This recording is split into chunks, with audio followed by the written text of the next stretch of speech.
কিছুক্ষণ পরেই শুরু হবে কিয়ামুল লাইল ইনশাআল্লাহ।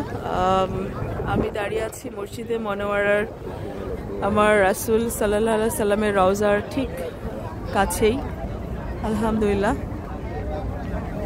তো আমরা কিছুক্ষণ আগে তারাবি শেষ করলাম মসজিদে নববীতে। তারাবি 10 রাকাত হয় না?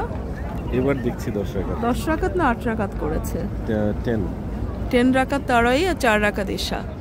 তো এটা শেষ হয়েছে আমাদের কিছুক্ষণ আগে। আর আমরা এখন একটু অপেক্ষা করছি, কারণ রাত 12:30 থেকে আবার কিয়ামুল লাইল শুরু হবে। তো 12টার পরে কিন্তু আমাদের এখানে এই এখন তো লাস্ট 10 ডেজের মধ্যে এটা হচ্ছে আজকে 24 নাইট না, 24th নাইট। হ্যাঁ, 24th নাইট। তো আলহামদুলিল্লাহ আমরা আসলে আমরা আজকেই 6:30 আমরা ল্যান্ড করেছি। আর 15তে ল্যান্ড করেছি। আমাদের বের হতে হতে ধরো ইফতার হয়েছে, আমরা যখন লাগেজ পিক আপ করেছি ওই সময়। হ্যাঁ, মানে ইট ওয়াজ ইফতার। আমরা কিন্তু ইফতার লাগেজ পিক আপ করেই ইফতার পেয়ে গেছি আলহামদুলিল্লাহ। আমাদের এয়ারক্রাফট থেকে কিন্তু ভালো ইফতার দিয়েছে, বক্স দিয়েছে। তো সেটাই আমরা ইফতার করলাম। আবার ইমিগ্রেশনও ডেটস রাখা ছিল, প্রচুর খেজুর, ওরা ফ্রেশ, হ্যাঁ এখানকার গাছের ফ্রেশ তাজা খেজুর। তো হারুন তো সেই খেজুর পেয়ে ও খুব খুশি, তাজা খেজুর। আবার পানি আর খেজুর নিয়ে বসেছিল যেখানে লাগেজ, হ্যাঁ লাগেজ ক্যারি করব, লাগেজ পিক আপ করবো যেখানে। আমরা এখন ঠান্ডা লেগে গেছে আসলে আমার অনেক বেশি। প্রফেট মিউজিয়াম যেটা, এটা মিউজিয়ামটার নাম কি Harun? Prophet museum, fair and museum না, international fair and museum of the prophet biography. তো এই সাইডটাতে আমরা এখন একটু ঘোরাঘুরি করছি। এত সুন্দর বাতাস, এত আরামের একটা বাতাস। এই যে লোকজন আরাম করে বসে আছে, শুয়ে আছে, কারণ 12:50 থেকে না 12:30 থেকে আবার নামাজ, 2.5 ঘন্টা এক নাগারে নামাজ হবে কিয়ামুল লাইল।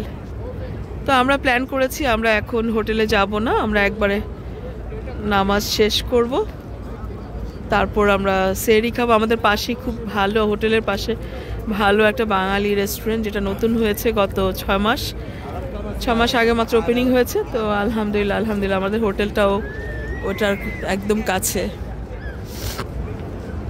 কারণ আমিও বেশ অসুস্থ, ঠান্ডা জ্বর কাশি, হারুনও অসুস্থ। একটু খাবার, গরম গরম খাবার পেলে আমাদের ভালো লাগবে। নবীজির রওজা ঠিক আমার সামনে। এই মদিনা মক্কাটা হচ্ছে রাতের মানে 24 ঘন্টার শহর। আমার নবীর জায়গা, নবীর রওজা, দুটা হারামই 24 ঘন্টার। এখানে কি দিন কি রাত কোনো তফাৎ নাই, বরঞ্চ রাতে আরো ভালো লাগে, এত সুন্দর বাতাস না হারুন? বলো। আজকে মানে বাতাসটা খুবই সুদিং, মানে আরাম একদম। যদি এখন একটু কোল্ডার হয়ে গেছে, হ্যাঁ এখন একটা লাইট জ্যাকেট থাকলে ভালো লাগতো। হয়তো আমাদের একটু মানে এক্সস্টেড, সেজন্য অনেক ট্রাভেল করেছি। হ্যাঁ, আমরা আসলে গালফ এয়ারলাইন্সে আসছি, বাহারিন ট্রানজিট হয়ে আসছি। তো আলহামদুলিল্লাহ আমরা রাতে, হ্যাঁ গতকালকে রাতেও সব গোছাকাজ করা, কিয়ামুল লাইল পড়া, তারপর আবার সকাল ভোরবেলা 9টায় উঠে যে আবার ফ্লাইট আমাদের ছিল। হ্যাঁ, আর আমরা সবসময় খুব র্যান্ডম ডিসিশন নিই, কারণ আমাদের অনেক কাজ আনডান করা ছিল। ওই কাজগুলো শেষ না হলে আমরা ফ্লাইট ফিক্স করতে পারছিলাম না। তো যাই হোক, আমরা যেহেতু লাস্টে 10 ডেজ শেষ হয়ে যাচ্ছে, সেজন্য আমরা অনেক কাজ বাকি রেখেই চলে আসলাম। খুব ইচ্ছা ছিল বাচ্চাদের সাথে নিয়ে আসবো, কিন্তু এবার আমার বাচ্চারা কানাডাতেই আছে, কারণ 2 বাচ্চার স্কুল আর ইউনিভার্সিটির ছুটি একসাথে মেলানো যায়নি। খুব খারাপ লাগছে ওদের জন্য। আলহামদুলিল্লাহ খুব সুন্দর একটা ফিলিং, এত বেহেশতের একটা মানে মনে হচ্ছে ফিলিং, এত সুন্দর বাতাস, এত মনের শান্তি। আলহামদুলিল্লাহ সবার জন্য দোয়া করেছি, আমার ভাই বোন, আমার যত পূর্বপুরুষ যারা মারা গেছেন, যত বন্ধু বান্ধব, যারা আমাকে দোয়া করতে বলেছেন সবার জন্য দোয়া করেছি। আলহামদুলিল্লাহ ফ্যামিলির সবার জন্য দোয়া করেছি যারা যারা যেই প্রবলেমে আছে। তা আলহামদুলিল্লাহ আপাতত এইটুকুই রাখি। আল্লাহ হাফেজ।